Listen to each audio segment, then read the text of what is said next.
Well, welcome back to the Ricky Matthews Project show from the Citizens Bank studio. I was thinking project and literally said that.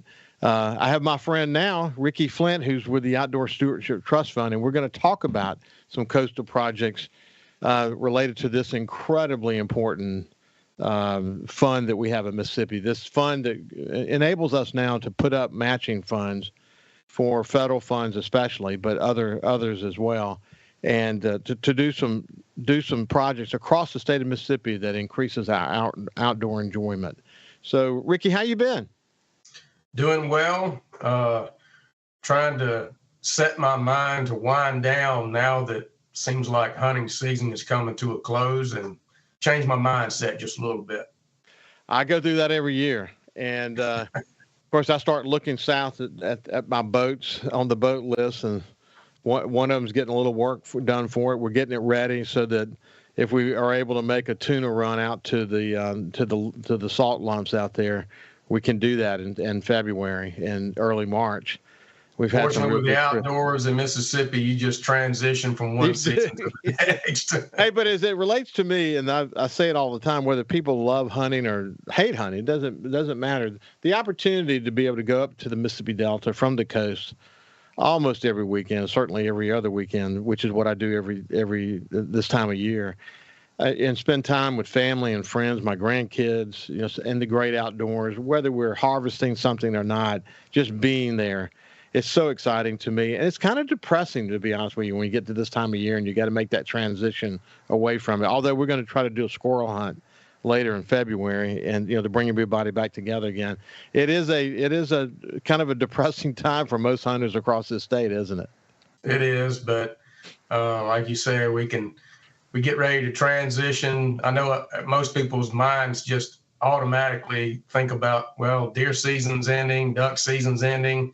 Yeah, you got a little bit of squirrel and rabbit opportunity, but they instantly start thinking about either fishing in the spring or turkey hunting. Hunting. And you got your mind really quick. you got that bug. As Will Primo said on my show, it's he thought about doing a prayer once and then realized he's in a prayer in the middle of turkey hunting, and it's true. That's the experience. Absolutely. So, Ricky, you guys have been doing good. Your board of trustees has been hitting on all cylinders. Things have been really progressing well for the Outdoor Stewardship Trust Fund. There's a coast component to it. But before we get to the coast components, just overall, how are things going? How's your trustees doing? So it's going great. I still consider it a very new program.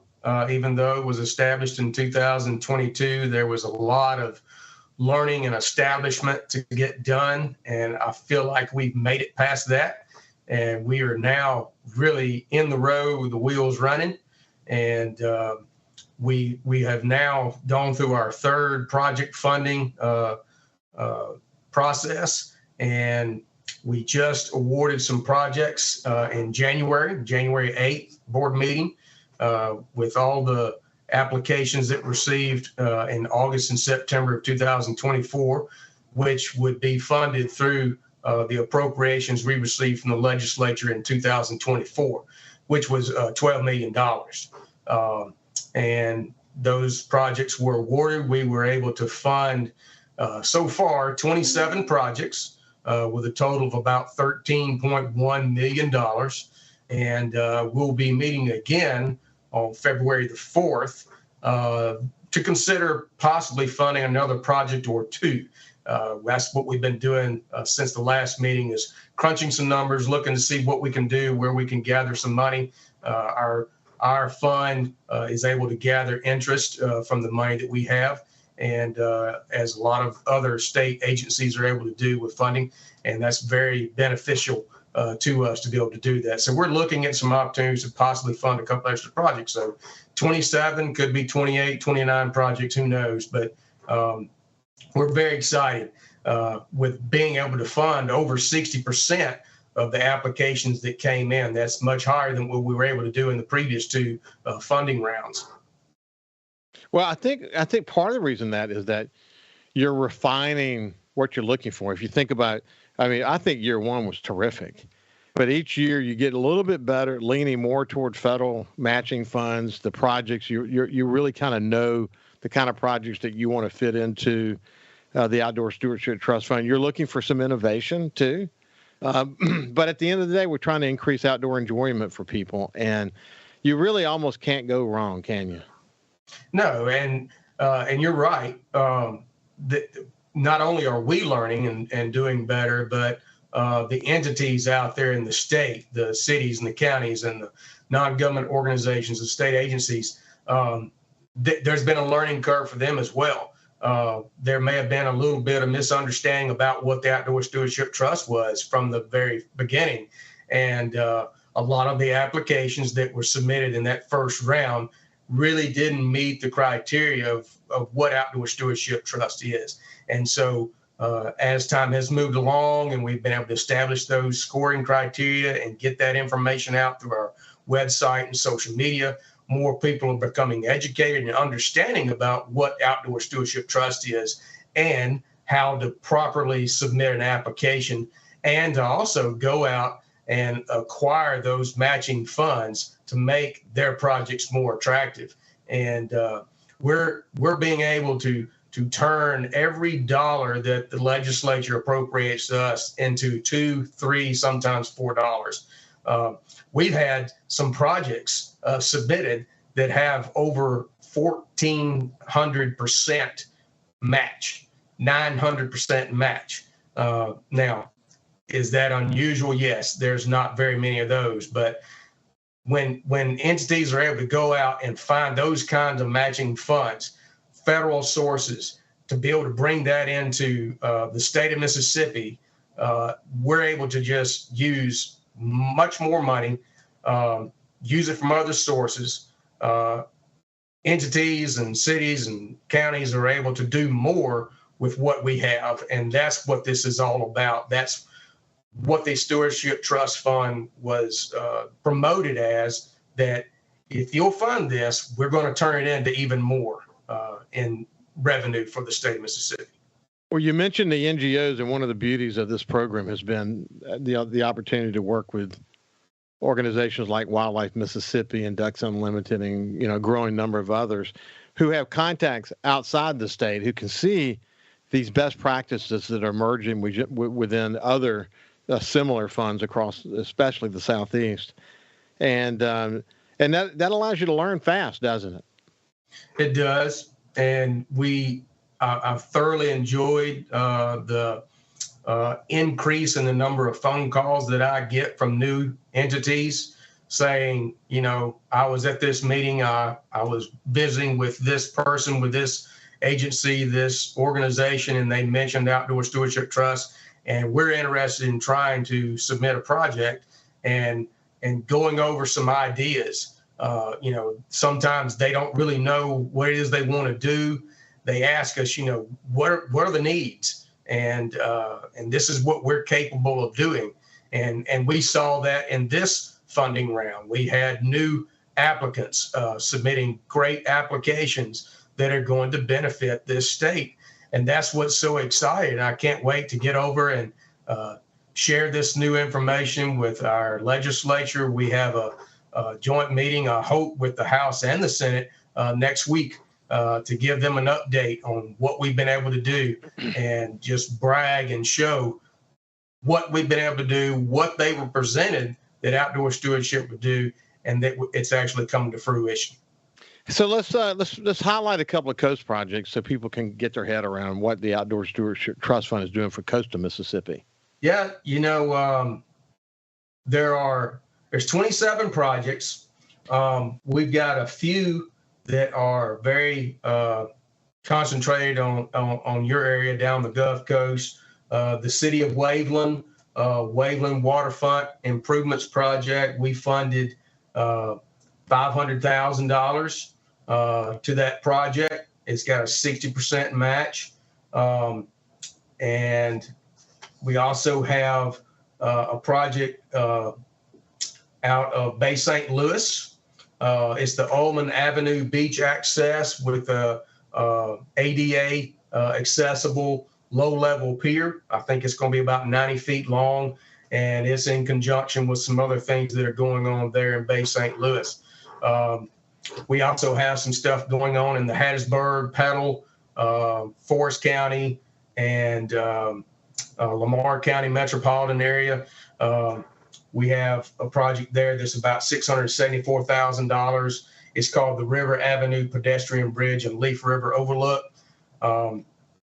Just those alone in the coastal area, and I couldn't sit here and try and summarize everything that they're doing, but that just gives you an idea. Out of the 27 projects, more that's going on just in the Gulf Coast. And we're trying to spread it out all over the state. It's good stuff. Hey, when we come back, we'll continue our conversation with Ricky Flynt from the Outdoor Stewardship Trust Fund. We'll see you after this. Welcome back to the Ricky Matthews Show from the Citizens Bank Studio. We're talking with my friend Ricky Flynt from the Mississippi Outdoor Stewardship Trust Fund. He had a long career in the Mississippi Department of Wildlife, Fisheries, and Parks, and held a real key position in managing the alligator. I mean, in fact, he was a big part of helping Mississippi get on the map in a big way with our management practices related to alligator. And I was surprised that he jumped ship and came over to this project, but he's using all of that experience that he gained while with the Department of Wildlife, Fisheries, and Parks to help build the Mississippi Outdoor Stewardship Trust Fund, now in its third year from scratch. And I haven't talked to anyone who's not pretty happy with the way things are going, Ricky. You get a lot of positive feedback, don't you? We do, and it still feels like it's just getting started, but yet again, it feels like we're really rolling progressively, and I think that's very good. And we can't wait to spend some time with our legislators here next week and give them some updates about the projects, show them the distribution of the projects all over the state. It's looking great. Yeah, we needed a fund like this because, as I've said 100 times on this show over the past 5 years, other states were able to go get projects funded and be able to pull down federal funds because they had a fund to use to do that. Mississippi didn't have that. And we were watching our brethren in the others, at least especially in the Southeast, pull down an enormous number of dollars.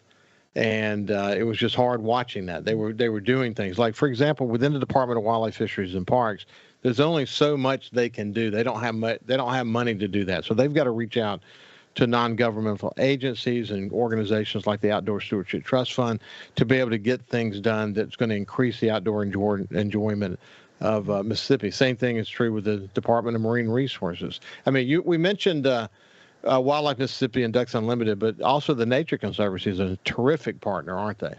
Oh, they are. They have submitted some really nice applications for projects in the state.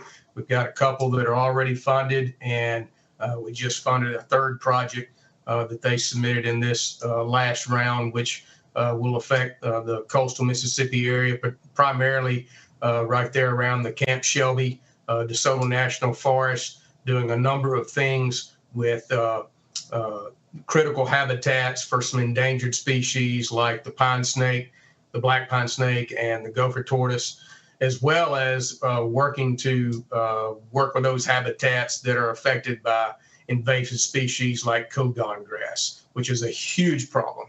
It's a huge problem in coastal Mississippi. It's a big problem on Camp Shelby.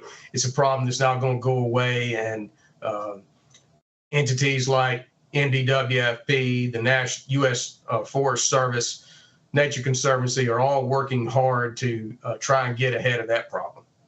Yeah, the project that happened up on Chula Lake, was it Chula Lake? Horseshoe Lake in Chula, yeah. Right outside Chula. That has gone pretty well, hasn't it? It has, and they'll be doing some mop-up, cleanup of that project, getting rid of water hyacinth that had basically taken over the entire lake, which is an oxbow lake that meanders around that area there around Chula and the Yazoo River vicinity. And water hyacinth had taken over it. It was a great recreational area for those people in that part of the state to fish and even duck hunt and things like that. But it just became impossible to navigate for the problem with that water hyacinth. And so that project was funded, and they started the eradication process last summer, and have made 2 applications. And so doing real well there, and they'll finish up that project this spring. Yeah, it'd be interesting. What's interesting is I have some farmer friends who've watched that project. They have family members who live near there and who farm near there. And they've been very impressed with what was happening. And in that particular case, what they did is they used booms to contain it, and then they were able to eradicate it that way. Unfortunately, without booning it off, it just gets all over the place. Yeah. And there's a lake near where we hunt down in Itabena, and they said, well, look, we watched them do it. Let's see if we can do it too. And they booned off some of it, and they were able to actually open up the lake. So you end up creating a best practice there, and people don't necessarily wait for more funding to come. They just say, okay, what can we learn from this project? We're going to go do this in other areas and have success. And I watched this lake that was completely overcome by invasive species actually get opened up and became this beautiful lake. It's interesting. And that's just an offshoot of someone watching what was happening up in Chula. Yeah, and then you hope, like many other problem species, that there's a regular maintenance program, because one thing we have to learn is that you can't just leave it alone. You got to pay attention, and particularly with water hyacinth and some of these other aquatic weed species, if you leave it alone very long, it will repopulate. And so you got to spot treat some areas to keep it from becoming and moving all across the area, because all it takes is a little bit of change in the wind one day and it moves from one side of the lake to the other. Yeah, no doubt. Hey, this has been Ricky Flynt from the Outdoor Stewardship Trust Fund. Ricky, thanks for spending some time with me. Absolutely. Look forward to doing it again. It's been great. Y'all keep up the good work and send our regards to your board of trustees. Thank you. Have a great day, and we'll see you tomorrow.